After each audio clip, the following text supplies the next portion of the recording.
జగన్ నీ మనసుకి చెప్పుకో, ఎందుకు ఇస్తావు డబ్బులు? గుత్తపల్లి ఇస్తావా?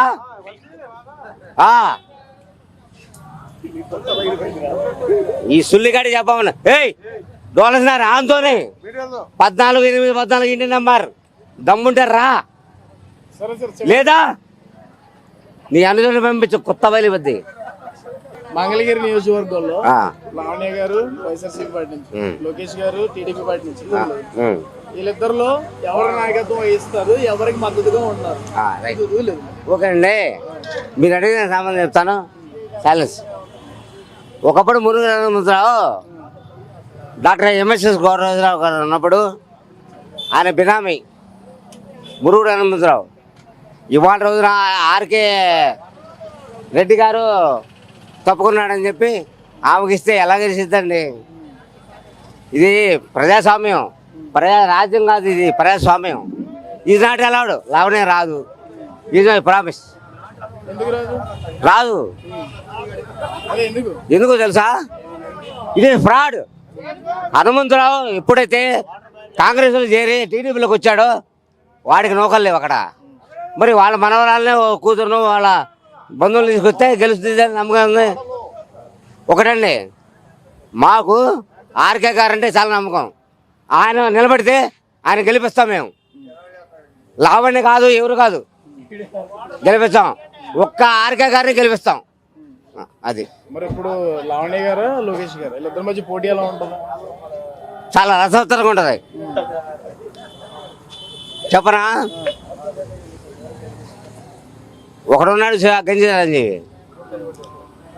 ఆయన సులాభం కోసం వెళ్ళాడు, లేకపోతే ఓట్లు వేయకుండా వెళ్ళాడు, నాకు తెలీదు. పార్టీని వీడెళ్ళాడు. ఒకటి చెప్పాడు మా అన్న, ఎవరో నందమూరి బాలకృష్ణ, పార్టీని అమ్మ నమ్ముకున్నట్టారా లెక్క అని. మరి ఆ జ్ఞానం ఉందో లేదో. గంజి ఇస్తే పార్టీని వీడి మేము మాత్రం మా నియోజకవర్గంలో మేము లావణ్యకి ఏమండి, ఎందుకంటే వాళ్ళ మురుగుడు అనుమతుల వల్ల మేము చాలా నష్టపోయాం. ఇక్కడ అందరూ నూత కేవన్ గాడు, చిలువురు చెంతయ్య వాళ్ళు మమ్మల్ని ప్యాకెట్ కాలని అశుభములు చేసిన వాళ్ళని అలా చేశారు. ఒక్కడు రోలసినారులో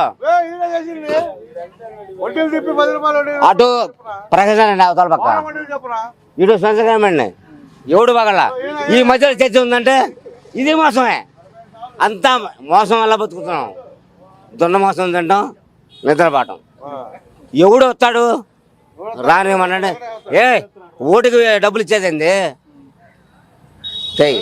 ఓటుకి డబ్బులు ఇచ్చేది. నువ్వు నీతి మంత్రుడు ఎందుకు డబ్బులు ఇస్తావు? నువ్వు నీతి మంత్రుడు అయితే డబ్బులు ఎందుకు ఇస్తావు అంటే నువ్వు తప్పుడుగా. ముందు నీ మనసు చెప్పుకో జగన్.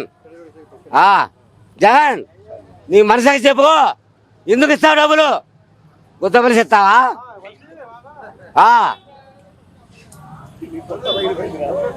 ఈ సుల్లిగాడి చెప్పమన్నా. ఏయ్ డోలసినారు ఆంతోనే 14 ఇంటి నెంబర్ దమ్ముంటే రా, లేదా నీ అనుజుని పంపించు కొత్త బయలు బద్ది.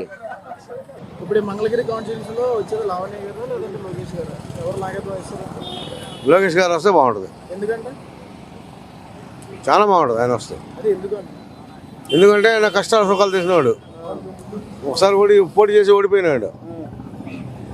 దాంతో మాజీ ముఖ్యమంత్రి కొడుకు అన్నా క్యాంటీన్లు అన్నీ పెట్టి చేస్తున్నాడు. ఆయన ఆరోగ్యశ్రీ పెట్టి చేస్తున్నాడు. ఆయన రావాలని కోరుకుంటున్నాం మేము, మార్పు రావాలని. ఈ లావణ్య గారి అనుభవం లేదు, నిన్నగా మొన్న వచ్చింది. జనపాలన మీద విరక్తి కలిగింది జనాలకు కూడా, వాస్తవం అది. రాని తప్పేముంది. అప్పుడు మనకి ప్రత్యేక హోదా 22 ఎంపీలు గెలిపించారు పోయినసారి జగన్ని. ప్రత్యేక హోదా 3 రాజధానులు అన్నాడు, ఒకటి చేయలేదు. ఉన్న రాజధాని రాజధాని ఇచ్చారు. అది ఇప్పుడు ఒక రాజధాని లేదు. మన ఎక్కడ క్యాపిటల్ మనం చెప్పు, మీరు చెప్పండి, మీడియా వాళ్ళు చెప్పండి. ఒక్క క్యాపిటల్ మనం చెప్పండి, ఒకటి ఏది పలానా ఉంది మన క్యాపిటల్ ఇదని చెప్పండి. మీరు 22 ఎంపీలు ఇచ్చారు ఆయనకి. ఏం సాధించు ఆడికెళ్ళి, ఎంపీగా ఆడికెళ్ళి ఎంపీగా చెప్పు, ఏం పీకలేదుగా. అంటే వైజాగ్ లో అవును, పోలవరం ఏది పోలమనింది, రోడ్లు అయ్యి జనాలకి, ఇసుకే అది పనులు అయ్యి జనాల పనులు అయ్యాయా. మద్యపాన నిషేధం వచ్చావు, 3 విడతలు చేస్తా అన్నావు, 3000 చేస్తాను పెంచిన 4 సార్లు 250 పెంచుకుంటా, ఇప్పుడు చేసావు 3000. అది వేరే విషయం. మద్యపాన నిషేధం చేయలేదుగా. మద్యం 150 రూపాయలు దొరికే మద్యాన్ని 200 చేసావు, 150 చేసావు. చిన్న పిల్లలు చచ్చిపోతారు, లివర్లు పాడయ్యి, కిడ్నీలు పాడయ్యి, అవి పాడయ్యి. నీ దుర్మార్గమే కాదే, మీ గవర్నమెంట్ దుర్మార్గమే కదా. పిల్లలు చచ్చిపోతున్నారు హార్ట్ అటాక్ షోక్ వచ్చి, పిచ్చి మందులు. అంటే ఇప్పుడు రేటు పెంచితే మద్యం మానేస్తారు అనే ఉద్దేశంతో పెంచుతున్నారు. అవునవునవును, అలాగా అసలు నిషేధం చేస్తా ఉన్నావు కదా, 5 ఏళ్ల పాలనలో లేకుండా చేస్తా ఉన్నావు కదా, ఇంకా ఎక్కువైంది కదా. మీరు చెప్పండి. అంటే ఇప్పుడు వైజాగ్ క్యాపిటల్ చేస్తామని చెప్పేసి అన్నాడు. మరి సుప్రీంకోర్టు ఇదే కదా అంది, మొన్న 33,000 ఎకరాలు ఇచ్చాడు కదా, ఇచ్చిన రైతులు మట్టుకుపోవాలా? ఏం చేయాలి వాళ్ళు ఎన్ని సంవత్సరాలు రన్ చేస్తున్నారు, 2 రోజుల నుంచి వాళ్ళ స్థలాలు ఇవ్వడానికి పట్టాలు ఇచ్చావు, అది చల్లడం అన్నారు. వాళ్ళ స్థలాలు నువ్వు నీ ఇంటికాడ ఇవ్వు, నీ ఇడుగుల పైన ఉన్నాయి ఇవ్వు, నీ సొంత ఇవ్వు, ఇల్లు కట్టించు. ఈ పథకాలు దేనికయ్యా? ఈయన ఇస్తా అన్నాడు, ఎవరు లోకేష్ కూడా 10 సంవత్సరాల అమ్మాయి కూడా నెలకు 10,000 ఇస్తా అన్నాడు, నిరుద్యోగులు 3,000 ఇస్తా అన్నాడు, ఆడవాళ్ళకి బస్సు అన్నాడు.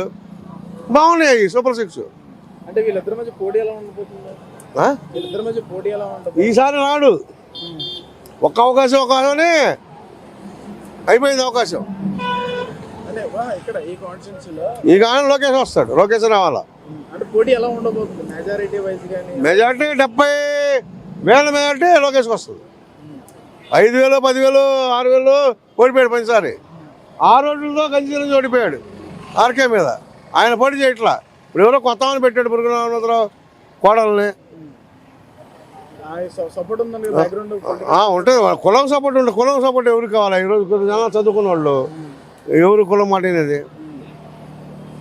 ఎస్సీ ఎస్టీ లోన్లు ఎవరికొని వచ్చినాయా ఈ 5 ఏళ్ళలో చెప్పండి? అంతమంది తీస్తున్నారు. ₹1,00,000 50,000 సబ్సిడీ చంద్రబాబు గవర్నమెంట్ తీస్తున్నారు పోయినసారి. కట్టారా కట్టా అదే విషయం. ఇప్పుడు ఏమైనా ఎవరికైనా ఇచ్చాడా? ఇవాళ బుద్ధి లేని మాటలు అవన్నీ. అంటే ఇప్పుడు వాళ్ళ గురించి లబ్ధి పొందిన వాళ్ళు మాట్లాడతారు. న్యాయంగా అయితే అడ్మినిస్ట్రేషన్ సర్వీస్ చంద్రబాబు ఉంటే బాగుంటుంది. పోలీసులను అదుపులో పెట్టాలన్నా, మంచిగా పోవాలన్నా, ఏమన్నా చంద్రబాబు ఉంటే బాగుంటుంది. అంటే ఇప్పుడు వస్తే మళ్ళీ ఈ 5 ఏళ్లలో డెవలప్మెంట్ అవుతుందా? మరి డెవలప్మెంట్ అవ్వాలంటే మన పోయిన కంపెనీలు ఉన్నాయి చూసావా? అమర్రాజా పోయింది, గల్లా జయదేవ్ గారిది. ఇలాంటి చంద్రబాబు అయితే పెట్టుబడి పెట్టి సంపద సృష్టించగలడు, చేయగలడు. ఆయన చేయగలడు, ఆయన నమ్ముతారు జనాలు. బిల్ క్లింటన్ వస్తాడు, అవసరమైతే చాలామంది వస్తారు. పెట్టుబడి పెట్టి ఉద్యోగాలు రావచ్చు కొంతమంది నిరుద్యోగులకి. 3,000 ప్రతిస్తా అన్నాడుగా, చూద్దాం. చివరిగా చెప్పొచ్చేది ఏంటి? లావణ్య లోకేషే. జై చంద్రబాబు, జై టీడీపీ, జై లోకేష్ టీడీపీ. నా అభిమానం అంటే నా ఒక్కరిది కాదు, అందరు తీసుకోండి. ఎవరేమో వాళ్ళు చెప్తారు, తప్ప కదా. నాదే చెప్పాను అది. అదే నేను ఎంప్లాయీని చెప్పకూడదు, అయినా చెప్పాను, మీరు అడిగారు కాబట్టి. ఓకేనా?